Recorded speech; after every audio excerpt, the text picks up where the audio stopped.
அடுத்தடுத்து பார்த்தீங்கன்னா, எதிர்நீச்சல் சீரியல்ல ரொம்பவே தரமான சம்பவங்கள் எல்லாமே வந்து நடக்க போகுதுங்க. அது என்ன என்ன அப்படிங்கிறத நம்ம பார்த்து தெரிஞ்சுக்கலாங்க.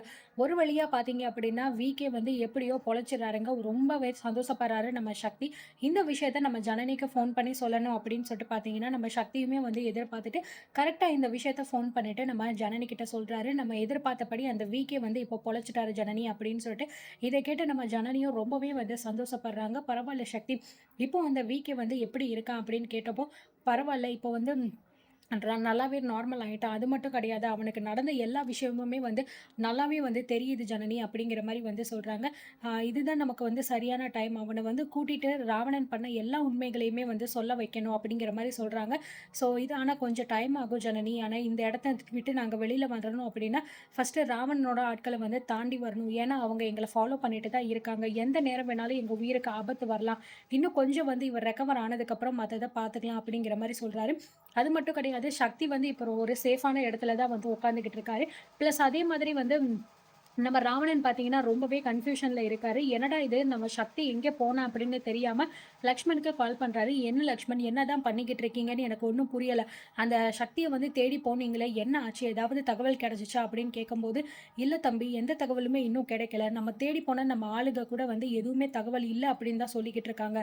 அவன் எங்கே போனா, என்ன ஆனான்னு எதுவுமே வந்து தெரியல." அப்படிங்கிற மாரி சொல்லும்போது, "என்ன லக்ஷ்மண் இவ்ளோ கேர்லெஸ்ஸா பதில் சொல்லிக்கிட்டு இருக்கீங்க? அந்த விகேவ கண்டுபிடிக்கிறதுக்காக தான் அந்த சக்தி போயிருப்பானோன்னு எனக்கு தோணுது. கண்டிப்பா அவன் பார்த்துட்டான் அப்படின்னா, எல்லா உண்மையுமே வந்து அவனுக்கு தெரிஞ்சிரும் அப்படின்னா, கண்டிப்பா பெரிய பிரச்சனை ஆயிரும். அவங்கள எப்படியாவது நான் முடிங்கன்னு சொல்லியிருந்தேன் இல்லையா? இத கூட வந்து அவங்களால பண்ண முடியலையா? என்ன ஆளுகள நீங்க ரெடி பண்ணி வச்சிருக்கீங்க?" அப்படின்னு நம்ம ராவணன் வந்து கத்துறாரு. "நீங்க கோவப்படாதீங்க தம்பி. எதுவா இருந்தாலும் நம்ம பார்த்துக்கலாம். நீங்க கொஞ்சம் பொறுமையா இருங்க. இன்னொரு தடவ நான் நல்லா விசாரிக்க சொல்றேன்." அப்படிங்கிற மாரி அந்த லக்ஷ்மண் வந்து சொல்லிட்டு ஃபோனையும் வந்து வச்சுடுறாரு. உடனே அந்த ரவுடிகளுக்கு ஃபோன் பண்ணி பார்க்குறாரு. ஆனா, அவங்கள யாருக்குமே ஃபோன் வந்து போமாட்டேங்குது. நாட் ரீச்சபிள் மாரி இருக்கு. அந்த மாரி ஒரு ஏரியா சைட்ல அவிங்க இருக்காய்ங்க போல இருக்கு. அதனால எதுவுமே வந்து எடுக்கல. அதுக்கப்புறம் பார்த்தீங்கன்னா, நைட் டைம் ஆகியிருக்கிறதுனால, சரி நம்ம இப்போதைக்கு எதுவும் விசாரிக்க வேண்டாம். காலையில கூட பார்த்துக்கலாம் அப்படிங்கிற மாரி நெனச்சு, அந்த லக்ஷ்மண் வந்து அதுக்கப்புறம் திருப்பி ஃபோன் பண்ணாம விட்டுர்றாரு. இந்த பக்கம் பார்த்தீங்க அப்படின்னா, விகே வந்து உள்ள ரூம்ல வந்து தூங்கிக்கிட்டு இருக்காரு. சரி ஓகே, நல்லபடியா இவர் ரெஸ்ட் எடுக்கட்டும். எப்படியாவது நம்ம அடுத்து வேற ஏதாவது பிளான் பண்ணணும். எப்படி இவர இங்கேருந்து நம்ம கூட்டிட்டு போறது சேஃபா அப்படின்னு சொல்லிட்டு நம்ம சக்தி யோசிச்சுக்கிட்டே வந்து அப்படியே வெளியில வராரு. ரொம்ப குளிரா இருக்கிறதுனால ஒரு போர்வைய போத்திட்டு ஒரு இடத்துல வந்து உட்காந்துக்கிட்டு இருக்காரு. உட்காந்துட்டு நடந்த விஷயங்கள் எல்லாத்தையுமே யோசிச்சு பார்த்துக்கிட்டு இருக்காரு. நம்ம விகே சொன்ன விஷயங்கள் எல்லாத்தையுமே நெனச்சு பார்த்துக்கிட்டு இருக்காரு. அந்த ராவணன் வந்து ரொம்பவே டேஞ்சரஸான ஆளு. அவன வந்து அவ்ளோ ஈஸியா நீங்க வந்து நெனச்சிராதீங்க அப்படிங்கிற மாரி சொல்லிட்டு யோசிச்சுக்கிட்டே இருக்கும்போது அப்படின்னா, பின்னாடி திரும்பி பார்த்தா யார்ரா அப்படின்னு பார்த்தோம் அப்படின்னா, நம்ம விகே பார்த்தீங்கன்னா, கரெக்ட்டா வெளியில வந்து சக்திக்கு பின்னாடி வந்து நின்னுகிட்டு இருக்காரு. இத பார்த்து நம்ம சக்திக்கு வந்து கொஞ்சம் பயமாயிருது. "நீங்க எதுக்கு இப்ப எந்திரிச்சு வந்தீங்க?" அப்படிங்கிற மாரி வந்து சொல்லும்போது, "இல்ல சக்தி, உங்ககிட்ட நான் பேசணும் அப்படிங்கிறதுக்காக தான் நான் வந்திருக்கேன்." அப்படிங்கிற மாரி சொல்றாங்க. "சரி என்ன விஷயம்? நீங்க வாங்க உட்காருங்க." அப்படின்னு சொல்லிட்டு பார்த்தீங்கன்னா, விகே, சக்தி 2 பேருமே வந்து உட்காந்துடுறாங்க. "இங்க பாரு சக்தி, அந்த ராவணன் வந்து ரொம்பவே பெரிய டேஞ்சரஸான ஒரு ஆளு. அது மட்டும் கிடையாது.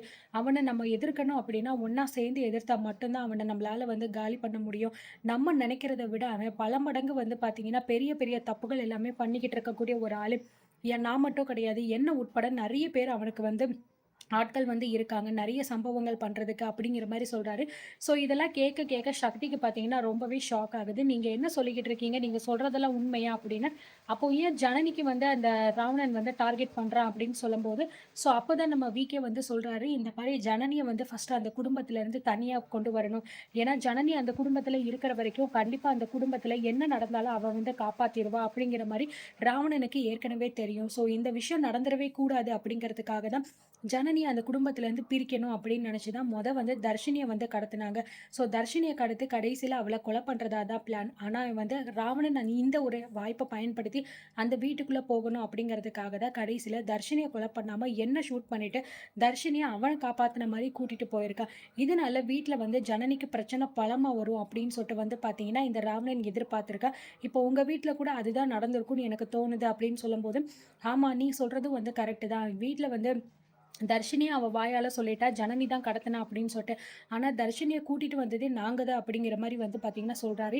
இது எல்லாமே அந்த ராவணனோட திட்டம் தான். அவன் நெனச்சத கரெக்ட்டா வந்து பண்ணிட்டு போய்க்கிட்டு இருக்கான். ஆனா அவன பத்தின எல்லா உண்மையுமே எனக்கு தெரியும். நீங்க என்ன சொன்னாலும் சரி, அத நான் பண்றதுக்கு தயாரா இருக்கேன். அடுத்து என்ன பண்ணணும் அப்படிங்கிறத மட்டும் நீங்க எனக்கு சொல்லுங்க. உங்களுக்கு நான் உதவியா இருக்கேன் அப்படின்னு அந்த விகே வந்து சொல்லிறாரு. ஸோ இதனால சக்திக்கு கொஞ்சம் தைரியம் வந்துருது. சரி இவன வச்சாவது நம்ம இந்த ராவணனுக்கு ஒரு நல்ல பாடத்த காட்டுவோம். அவன இந்த வீட்ட விட்டு ஓட வைப்போம் அப்படிங்கிற மாரி பிளான் பண்றாரு. ஆனா ராவணன பொறுத்தவரைக்கும் ஒரு பெரிய சைக்கோ. ஸோ அவன் நெனச்சா என்ன வேணாலும் பண்ணணும் அப்படிங்கிற மாரி தான் ஒரு மைண்ட் செட் அவனுக்கு இருக்கு. அவன் என்ன பிளான் பண்ணிக்கிட்டு இருக்கான்னு யாருக்குமே வந்து தெரியாது. ஸோ மேபி அவன் பார்த்தீங்கன்னா, இந்த கதிருக்கு பிசினஸ் வாய்ப்பு வந்து குடுக்க போறான்ல. ஸோ அதுல ரொம்ப பிஸியா இருக்கானோ என்னமோ தெரியல. அதனால இந்த விஷயத்த அப்படியே விட்டுக்கிட்டு இருக்கான் போல இருக்கு. ஒருவேள பேக்கிரவுண்ட்ல இத பத்தியும் விசாரிச்சுக்கிட்டு இருக்கானான்னு தெரியல. ஏன்னா, இப்போதைக்கு பார்த்தீங்க அப்படின்னா, ராவணன் வந்து பெருசா இந்த விகே விஷயத்துல இன்ட்ரெஸ்ட் காட்டுற மாரி தெரியல.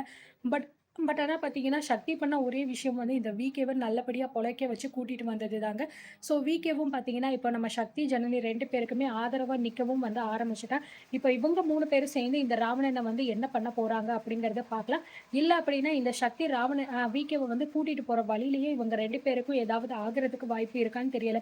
ஏன்னா, எப்போ வேணாலும் இந்த ட்விஸ்ட் வந்து நடக்கலாம். அவங்க ஆளுங்க அங்க தான் தேடிக்கிட்டு இருக்காங்க. இத தவிர இன்னும் நெறைய ரவுடிகள இந்த ராவணன் ஏற்பாடு பண்ண வாய்ப்பும் இருக்கு. அப்படி ஏற்பாடு பண்ணி எல்லாரும் வந்துட்டாங்க அப்படின்னா, சக்திக்கு என்ன ஆகுதோ இல்லையோ, இந்த விகேவ முடிச்சுருவாங்களோ அப்படின்னு தோணுது. ஏன்னா, விகே வாய தொறந்துட்டான் ஏற்கனவே சக்தி கிட்ட உண்மைகள நெறைய சொல்லிட்டான்.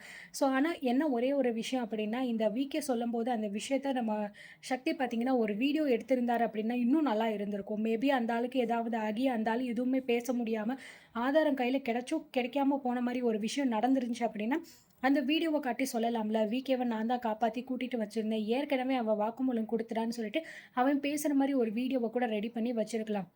பட் இந்த சக்தி பார்த்தீங்கன்னா, அந்த அளவுக்கு யோசிக்கிற அளவுக்கு மூளை இல்ல போல இருக்கு. ஸோ, அதனால எதுவுமே வந்து அவன் பண்ணல. அவன் பேசுறத மட்டும் கேட்டுட்டு தான் இருந்திருக்கான். ஆனா கேட்கறது ஒண்ணும் பிரயோஜனம் இல்லன்னு வச்சுக்கோங்களேன். அந்த ராவணன் எப்படி வேணாலும் ட்விஸ்ட் பண்ணிட்டு, அப்படியே அந்த ஸ்டோரிய மாத்தி வச்சுட்டு போயிருவான். ஸோ, இந்த குடும்பத்தில உள்ளவங்க நல்லா இருக்கக்கூடாது. நான் உங்களுக்கு ஹெல்ப் பண்றேன் அப்படிங்கிறதுக்காக, என்ன பழி வாங்கணும் அப்படின்னு சொல்லிட்டு தான் அந்த விகே வந்து உயிரோட இருக்கான். அப்படி இப்படின்னு சொல்லிட்டு புருஷனும் பொண்டாட்டியும் சேர்ந்து இது மாரி கத விடுறாங்க அப்படின்னு அவன் ஈஸியா மாத்தி விட்டுறலாம். சொல்லப்போனோம் அப்படின்னா, ராவணன் சொல்ற விஷயத்த தான் ஆதி குணசேகரன் வந்து முழுக்க முழுக்க நம்புனாரு. அது மட்டும் கிடையாது, ராவணன ஏதாவது யாராவது சொன்னாங்க அப்படின்னாலே, முதல்ல சண்டைக்கு போறதே இந்த ஆதி குணசேகரன் தான். அந்த அளவுக்கு பார்த்தீங்கன்னா, இவனோட மண்டைய வந்து கழுவி வச்சிருக்கான் இந்த ராவணன். அப்படிப்பட்ட நேரத்தில வந்து சக்தி கொஞ்சம் தெளிவா யோசிச்சா நல்லா இருக்கும் அப்படிங்கிற மாரி தான் எனக்கு தோணுது. அப்படி இல்லன்னா, இந்த ஐடியாவ ஒண்ணு ஜனனியாவது வந்து குடுத்துருக்கலாம். பட் அவங்க கூட எதுவுமே வந்து குடுக்கல. ஸோ இதுக்கப்புறமும் குடுக்குறதுக்கு வாய்ப்பு இருக்கான்னு தெரியல. ஏன்னா சாருபாலா கிட்ட வந்து பார்த்தீங்கன்னா, பேசிட்டு நான் என்னன்னு சொல்றேன் அப்படிங்கிற மாரி நம்ம ஜனனி சொல்லியிருக்காங்க இல்லையா? ஒரு வேள அவங்க ஏதாவது சொல்றாங்களா? இல்ல வீடியோ கால் மூலமா நெறைய வாக்குமூலங்கள வாங்கணும்னு பார்க்குறாங்களா? அப்படிங்கிறது தெரியல. ஸோ எதுவா இருந்தாலும் அடுத்தடுத்து நடக்க போற சீன்ஸ்ல தான் என்ன மாரியான ட்விஸ்ட் வைக்க போறாங்க அப்படிங்கிறது தெரியும். ஸோ ராவணன் பார்த்தீங்கன்னா, தான் பண்ண வேண்டிய விஷயத்த எல்லாமே கரெக்ட்டா பண்ணிக்கிட்டு இருக்கான். முக்கியமா பார்த்தீங்கன்னா, கதிர வந்து ஏமாத்த போனான். அது மட்டும் நல்லா தெரியுது. ஆனா கதிர் வந்து பார்த்தீங்கன்னா, எதுவுமே தெரியாம இப்படி லூசு மாரி பார்த்தீங்கன்னா பண்ணிக்கிட்டு இருக்காரு. இடம் கிடைச்சுச்சு, சொத்து கிடைச்சுச்சுன்னு சொல்லிட்டு அது எல்லாமே மொத்தமா போப்போது. அது மட்டும் நல்லா புரியுதுங்க. ஸோ அதுதான் இதனால கதிர் வந்து பாதிக்கப்பட போறது உறுதி. அது நல்லாவே தெரியுது. பட் இருந்தாலும் இப்போ அவனுக்கு தெரியாது இல்லையா? பின்னாடி அடிபட்டதுக்கு அப்புறம் தானே தெரியும். ஸோ அடுத்தடுத்து என்ன நடக்குது அப்படிங்கிறத பார்த்து தெரிஞ்சுக்கலாம்.